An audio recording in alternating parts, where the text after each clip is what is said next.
नाव ह। काहे बताई? खिसियात काहे बाड़ू? अच्छा ही बताओ का प्यार करेलू?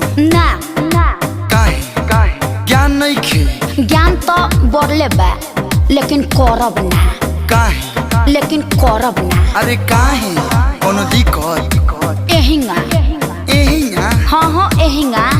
भाव सुनो भइलू मिरिया ताहार 16 बरिस के होई तोहर प्यार